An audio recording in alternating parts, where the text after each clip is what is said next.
On the screen, we can observe a pressure gauge whose manufacturer specifies that it is suitable for use with R454B refrigerant.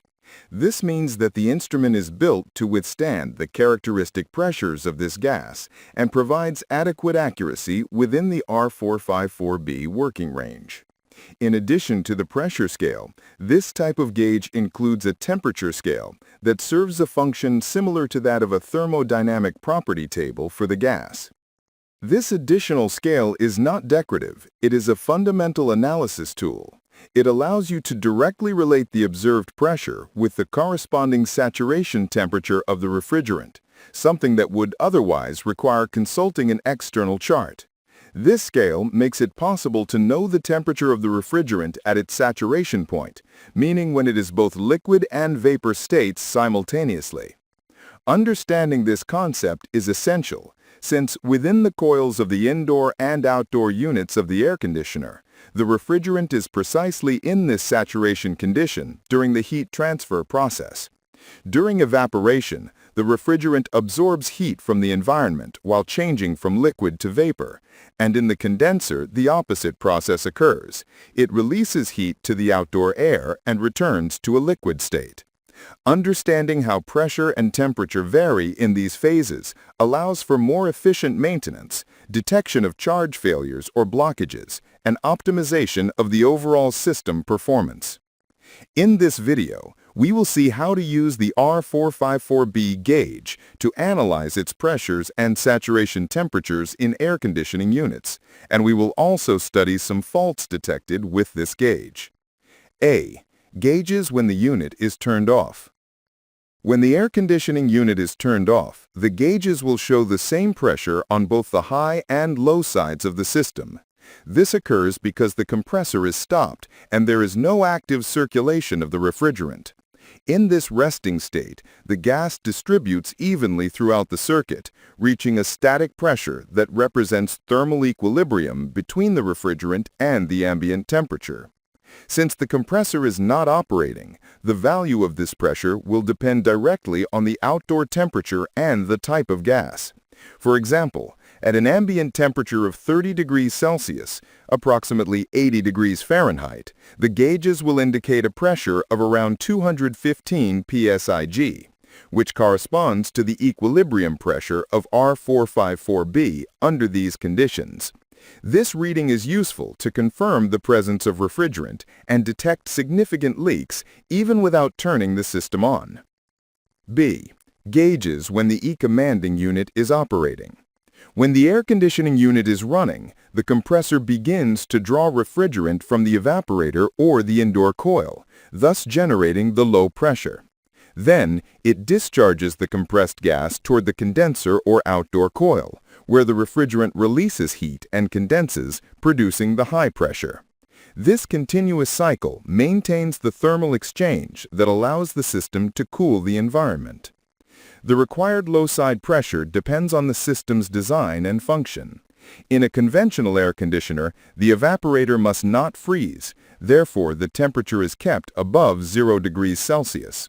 If we observe a gauge designed for R454B, a saturation temperature of 4 degrees Celsius, around 40 degrees Fahrenheit, corresponds to a pressure of approximately 107 psig.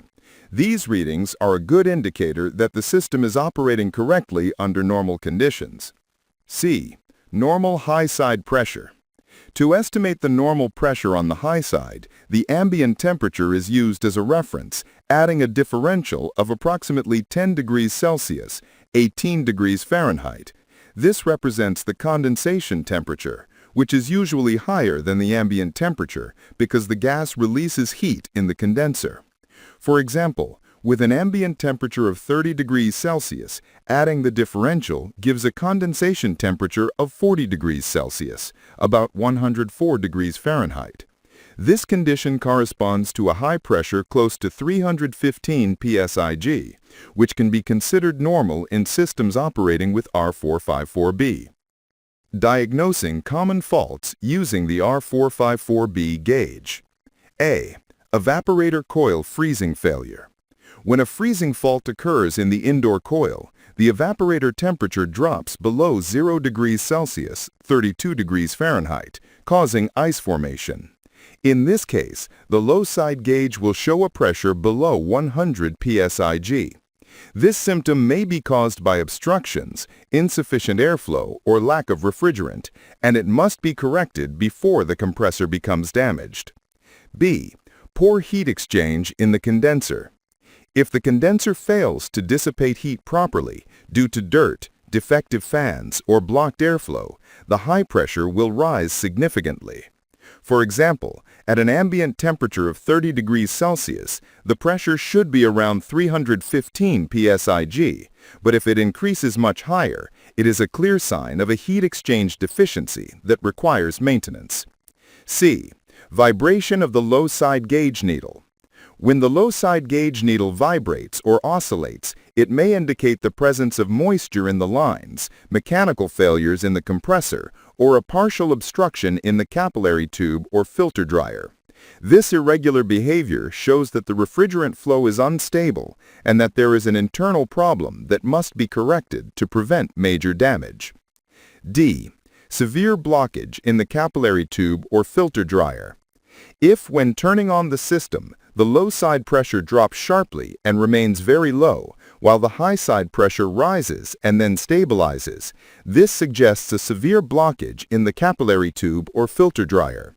This type of issue interrupts the refrigerant flow, affecting the system's cooling capacity and increasing the compressor's workload. E. Refrigerant gas leak.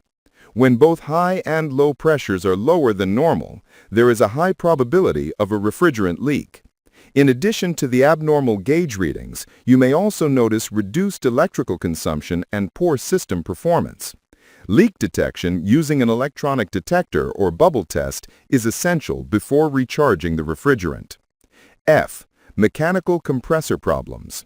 If the compressor turns on, but there is no clear difference between high and low pressures, this indicates a possible internal mechanical failure, such as valve wear or piston damage. In this case, the unit will not be able to generate the proper compression cycle, and the gauge will be a key tool to confirm the compressor's loss of capacity.